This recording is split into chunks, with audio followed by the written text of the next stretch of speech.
ஒரு ஊர்ல ஒரு விவசாயி வாழ்ந்துகிட்டு வந்தாரு. அவர் தோட்டத்துல ஒரு நாயும் கழுதையும் இருந்துச்சுச்சு. அந்த விவசாயி விவசாயம் செய்ய துணைக்கு கழுதையும், விவசாய நிலத்தை பாதுகாக்க நாயும் வளர்த்துக்கிட்டு வந்தாரு. ஒரு நாள் விவசாய நிலத்து பக்கம் ஏதோ சத்தம் கேட்டுச்சு. உடனே அங்க ஓடிப்போன நாய் அங்க காட்டு பண்ணிங்க பயிர்களை திங்கிறத பார்த்துச்சு. உடனே சத்தமா குறைக்க ஆரம்பிச்சுச்சு. அந்த நாய் உடனே தூக்கத்திலிருந்து எழுந்திருச்ச விவசாயி பெரிய கம்பை எடுத்து அந்த காட்டு பன்னிங்களை துரத்தி விட்டுட்டாரு.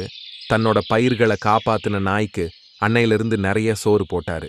அந்த விவசாயி இத பார்த்த கழுதைக்கு தானும் நாய் போல காவல் வேலை செஞ்சா நிறைய சோறு கிடைக்கும்னு நினைச்சுச்சு. அதனால தோட்டத்துல சின்ன அசைவு, சத்தம் கேட்டா கூட சத்தம் போட்டு கனைக்க ஆரம்பிச்சுச்சு. அதனால தூக்க முடியாம போன விவசாயி கழுதையோட இந்த திடீர் செயலுக்கு என்ன காரணம்னு தன்னோட தாத்தா கிட்ட போய் நடந்ததை சொன்னாரு. அப்பதானே அந்த விவசாயிக்கு உண்மை புரிஞ்சது.